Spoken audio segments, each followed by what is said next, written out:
My name is Anna, and I'm 30 years old. I've been married to my husband, Mark, for 5 years. We live in a small, cozy house with our golden retriever. Mac's life is comfortable, yet lately something feels off. Mark and I used to be inseparable. We'd talk for hours, laugh at the silliest things, and dream about our future. But now we barely talk beyond the routine. It feels as though we're just two people sharing a space rather than a marriage. The distance between us has grown, little by little, until it feels like an uncrossable gap. One rainy afternoon, that feeling of emptiness was heavier than ever. Raindrops tapped against the window like tiny, restless fingers, and the house felt oppressively quiet. Mark was away on a business trip, and the silence wrapped around me like a thick fog. I sat curled up on the couch, staring out the window, watching the droplets race down the glass. My thoughts wandered to Mark, to our marriage, to the widening rift between us. When had things changed? Why did we feel like strangers now? A sudden warmth beside me pulled me from my thoughts.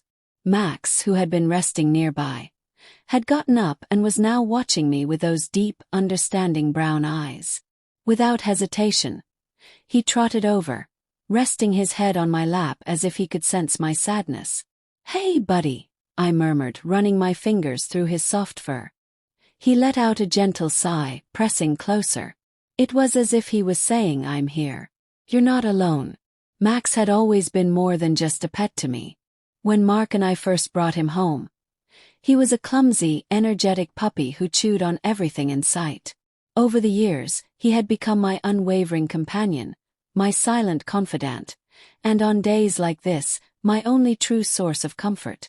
He never judged, never expected, just loved, pure and unconditional.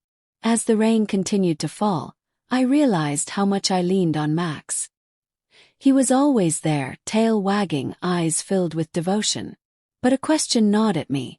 Was it wrong to feel more connected to my dog than to my husband? Had I let our marriage slip away without even realizing it? Tears welled up in my eyes, and before I could stop them, they spilled over.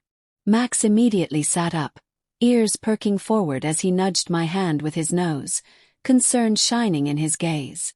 "Don't cry," his silent presence seemed to say. "I've got you." I wrapped my arms around him, burying my face in his thick fur. "You're such a good boy, Max," I whispered. His tail thumped against the couch, and he licked my cheek, making me laugh through my tears.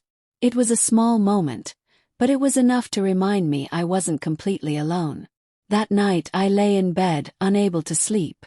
The storm outside had quieted, but inside my mind raced. I thought about Mark, about our marriage, about how much I had come to rely on Max for the love and comfort I felt missing elsewhere. Was it fair? Was it normal?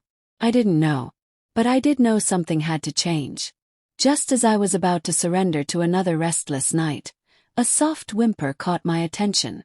I turned to see Max curled up in his bed across the room, his eyes wide open, watching me with quiet concern. "Come here, boy," I whispered, patting the empty space beside me. Without hesitation, Max leaped onto the bed and nestled against me. His warmth, his steady heartbeat, it all brought me a sense of peace I hadn't felt in a long time. I wrapped my arms around him, letting out a slow breath. Max wasn't just a pet. He was my anchor, my safe place, my friend. But as I held him close, a thought crept into my mind. Was it wrong to depend on him this much? To find comfort in him instead of my husband? Had no answers. But as the storm raged on outside, I knew one thing for certain. Max had saved me in ways I couldn't even put into words. And for that I was endlessly grateful. I finally drifted off to sleep with Max curled up beside me, his steady breathing a soothing presence. Little did I know, the next day would bring even greater changes. Changes that would make me question everything I thought I understood about love, loyalty, and companionship. The next morning, I woke to the sound of birds chirping outside. The storm had passed, and golden sunlight streamed through the window, casting a warm glow across the room. Max was still lying beside me, his head resting on the pillow like a tiny person. I couldn't help but smile as I reached over to scratch behind his ears. Good morning, buddy, I murmured. His tail thumped against the bed, and he licked my hand, making me laugh. But as I climbed out of bed, a lingering unease settled over me. The feelings from the night before still weighed on my mind. How had I become so emotionally reliant on Max? And why did I feel so disconnected from Mark? Was it wrong to find comfort in my dog rather than my husband? I didn't know the answers, but one thing was certain. I couldn't ignore it any longer. Later that afternoon, Mark returned from his trip. He stepped through the front door with a tired smile, his suitcase in hand. "Hey," he said, pulling me into a quick hug. "How was everything while I was gone?" "It was okay," I replied, forcing a smile. Inside, though, I was a whirlwind of emotions. Relief that he was home, sadness over how distant we had become, and guilt for how much I had leaned on Max in his absence. I wanted to talk to him, to tell him everything, but I didn't know where to begin. That evening after dinner we sat together on the couch. The air between us was thick with unspoken words. Max lay on the floor nearby, gnawing on his favorite toy, blissfully unaware of the tension in the room. The silence stretched, heavy and unbreakable. But I knew we couldn't keep avoiding this. Taking a deep breath, I finally spoke. "Mark, we need to talk." He looked over at me, surprised. "About what?" "About us." My voice wavered slightly. "I feel like we've been drifting apart. We don't talk like we used to. And I miss that. I miss you." Mark was quiet for a long moment, his expression unreadable. Then he exhaled and nodded. "I miss us too," he admitted. "Work has been so hectic, and I guess I didn't realize how much it was affecting us. I'm sorry." Hearing him acknowledge it made me feel a little lighter, but I knew there was more I needed to say. "There's something else," I hesitated, glancing at Max. "I've been feeling really lonely, and Max has been there for me in ways I can't even explain. But I think I've been relying on him too much, and that's not fair to either of you." Mark's gaze shifted to Max, who had perked up at the sound of his name. His tail wagged, as if he knew we were talking about him. "Max is a great dog," Mark said with a small smile. "And I'm glad he's been there for you. But you're right, we need to work on us. We can't let our relationship slip away." That night we talked for hours, about everything we had been feeling, everything we had neglected, and everything we wanted to fix. It wasn't easy, but it felt good to finally be open and honest. And as we talked, I came to a realization. Max wasn't the problem. He was simply a reminder of what I had been missing: love, connection, and understanding. Over the next few weeks, Mark and I made a real effort to reconnect.